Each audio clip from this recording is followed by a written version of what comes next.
Coming to you from beautiful Southwest Florida, this is the Naples Money Managers News You Can Use with Don Lichfield Brown and Marcus Bickle. Well, welcome to the Naples Money Managers News You Can Use, and I hope you can use lots of news because we have some today. We do. Don Lichfield Brown, and this is? Marcus Bickle, nice to see you all. Right, see, I like to let him speak for himself. Occasionally. Yes, we're going to talk a little bit today. I want to talk about the insurance crisis that's going on out there a little bit, and maybe Bitcoin. Yeah, that's definitely, it's posting new highs, and I think actually putting a little pressure on the stock market as the speculative investors take some money out and move into that. Well, isn't it mostly because now all of a sudden all these exchange-traded funds, these ETFs, can now hold portions of Bitcoin? It's much more accessible. Right, so you can get it through an exchange-traded fund in your 401k even, I think. Absolutely can, absolutely can. So would you do it? You know, I don't know. You know, I still think it's a very speculative investment. There's no fundamentals behind it. It's, you know, I think it's probably the closest analog to gold you can find out there, except it's gold that doesn't exist. So I know, they use the word mining, which is kind of a joke. Right, exactly. So I personally do not own any of it. I don't own any for our clients currently. We have purchased it in the past. Through those same ETFs that Don's talking about. The one we used at the time was GBTC, Grayscale, Bitcoin. Oh, Grayscale, okay. And didn't it crash? It did. It fell apart. I think it fell apart. In 2021, actually, was a really, really bad year for it. It's still around and still exists and is actually doing really, really well. But Bitcoin, not to jump ahead, has broken to 72,000, which is an all-time high. And if you go onto our website and you want to learn a little bit more about Bitcoin in its most basic form. There's 3 little videos on there. They're not very long. And they're fantastic. They really explain it well. Cartoon videos, and they talk all about why Bitcoin has value. And one of the things anything has value would be scarcity. You know, you look at all these sci-fi movies, and scarcity might be, you know, water. Absolutely. Right? It might, which is kind of scarce even now. Gasoline in some cases. It could be anything. It could be Band-Aids. Could be anything that's scarce, and that's what Bitcoin. There's very few people that actually own Bitcoin. Yeah, it has Bitcoin as it was designed to be scarce. You know, initially it was very easy to mine, and the videos talk about this. But now, as there's so many of them out there, it's becoming increasingly difficult, and there will eventually be no more mineable Bitcoin. So every Bitcoin that exists in the world, including those that have functionally disappeared, like those that are sitting in, you know, dumps, exactly, like trash heaps inside of computers, are gone forever, kind of like gold. Gold is valuable because it's scarce. You know, there's only so much gold. But you can dig it up. You can, but it is hard though. It is. There's a cost, and there's so it's hard to find. So the big push, I think, the reason as to why Bitcoin is really climbing today, and has for the last couple of days, is because one stock, MicroStrategies, MSTR. Now, I couldn't tell you what they do. I need to look a little bit more into that. But they've been buying up large quantities of it. Over the weekend, they bought 12,000 Bitcoins, not $12,000. Yeah, coins. Actual coins. Now, that's a huge sum. If you think at $72,000 a coin, that's a chunk of change. Right. So I think that's really driving up right now. Investors have more access, easy access to it through these exchange-traded funds, like Don mentioned. And it's just, like I was initially saying, a lot of the real speculative investors have been in the semiconductors, NVIDIA, AMD, you know, tech. But if you can make 5% in NVIDIA, but 25% in Bitcoin, I think that's where all the speculative money is headed right now. So maybe Bitcoin has a place, but a small place, like most things that, you know, as I said the other day, what Warren Buffett always says, if you don't understand it, you should at least learn about it. And it's sort of like everything else out there these days. It's very obscure. You think you got it, and then some other new component comes in and says something else. So Bitcoin was initially designed to use as a currency, you know, to actually buy and sell, and it still does do that, but not to the extent we all thought. Like you can take your Bitcoin, which would be a digital thing in your phone when they call it a digital wallet. And buy like a Pepsi at the supermarket. Right, you know? and that's not happening. No. And again, the videos, they do talk about things like that, but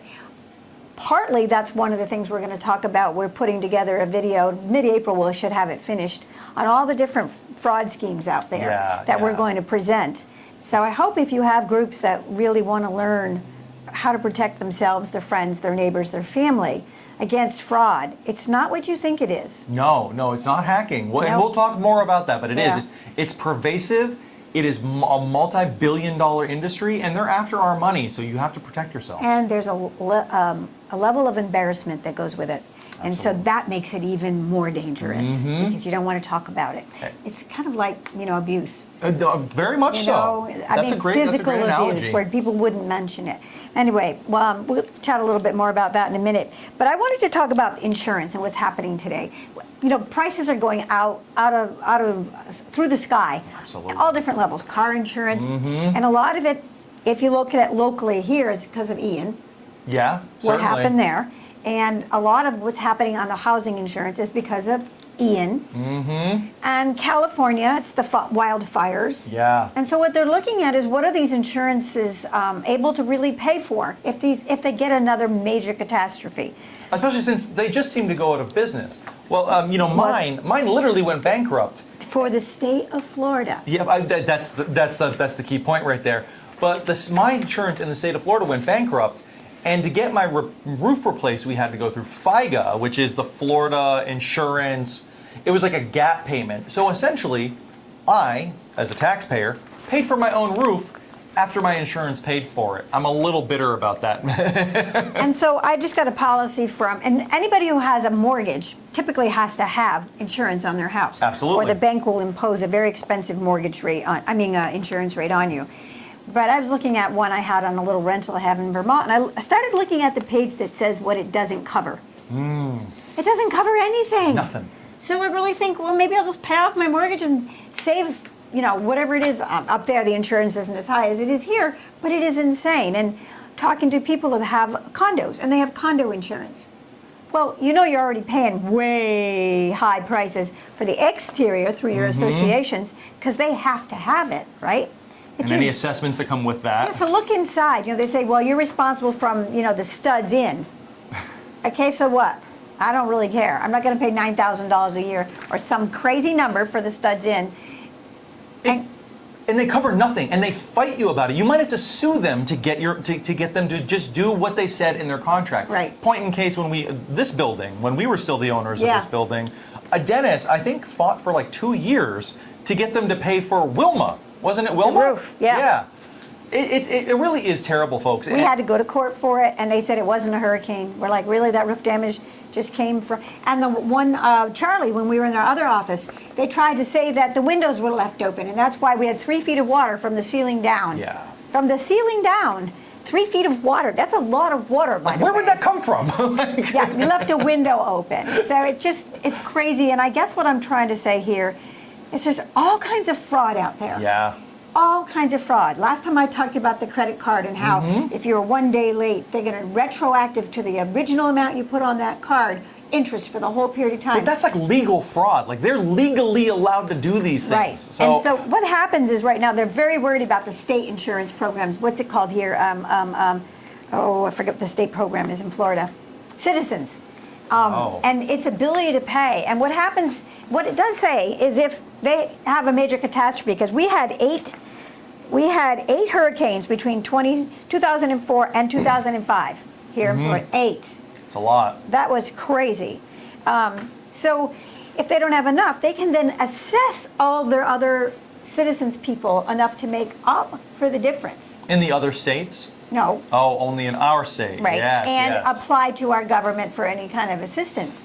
But as Marcus was saying, when an insurance company says they got bankrupt, it's not here. They incorporate in each individual state. So they can pull out Florida, pull out California, and still be profitable elsewhere. Yeah, so Progressive as an example, as a national company is fine. Now they might not exist in Florida any longer, which is very, very frustrating. And I think there's a real push, and it's funny, 2 sides of the same coin. The governor of California and the governor of Florida are both talking about passing legislation that's going to make it illegal for if you want to incorporate as an insurance company in our state, well, we're going to be able to come after you the greater whole. Yeah, you can't just pull out. You can't just pull out. Right, and say we're bankrupt. Exactly. Anyway, it's just a lot of little things that are coming up these days. We got a little over on our time here today. We had a lot to talk about. Well, I might even get to the market, but please remember, What did I always Money matters. Money matters, but most of all, and most importantly, you matter. We'll talk with you next week. Remember, like, subscribe, and leave us a comment if you'd like to. We'll talk to you soon. Yeah.